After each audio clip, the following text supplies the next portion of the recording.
drejta njeriut. Që i bie shumë vite nuk ka pasur një mekanizëm të tillë dhe në fakt vitet kanë kaluar dhe tashmë po hym edhe në vitin e 6.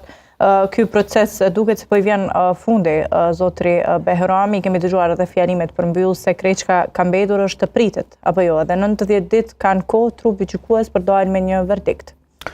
Pikërisht dhe gjatë këtyre 5 viteve ne e kemi konstatuar, po jo vetëm ne, po edhe ata që kanë përcjell për një kohë shumë të gjatë edhe tribunale tjera ndërkombëtare dhe kanë konstatuar se për një mend ka pas shkelje shumë të mëdha të konventat, të ligjit dhe kushtetutës. Prokuroria Gjykatës Speciale ka krijuar rregulla speciale të cilat e kanë dominu mbi kushtetutën, mbi ligjet, mbi konventat, si në rastin e Calit ku nuk merret parasysh kushtetuta e Kosovës, nuk merret parasysh ligji i aplikueshëm kur ka ndodhur krimi pretenduar, nuk merret ligji më i favorshëm, nuk merret konventa ndërkombëtare, po merret ligji që ka kriju vetë Prokuroria dhe Gjykata Speciale. Dhe i gjithë procesi ka kalu me shumë padrejtësi. Dhe asnjëherë paneli gjyqësor nuk e ka kriju atë që është shtylla kryesore e drejtësisë ndërkombëtare, barazinë e palëve. Pra të dyja palët duhet të jenë disi të barabarta. Për shembull 99.9% të rasteve i ka fitu prokuroria. Çdo kërkesë që ka pas prokuroria është konfirmuar nga paneli gjyqësor. Dhe unë mendoj tani është koha ku ky panel duhet ta rikthej besimin e qytetarëve të Kosovës në drejtësinë ndërkombëtare. Sepse ata 200-300.000 që dolën atë ditë në shesh nuk i besojnë më Gjykatës Speciale.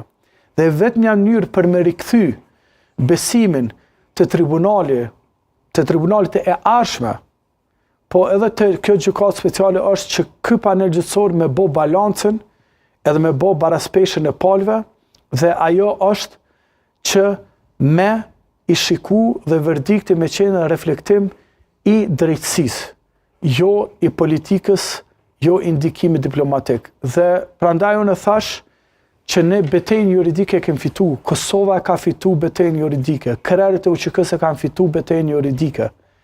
Tani është koha që të fitojmë edhe betejën politike, diplomatike dhe për këtë duhet të ketë konsenzus, jo vetëm shoqëror, po edhe politik.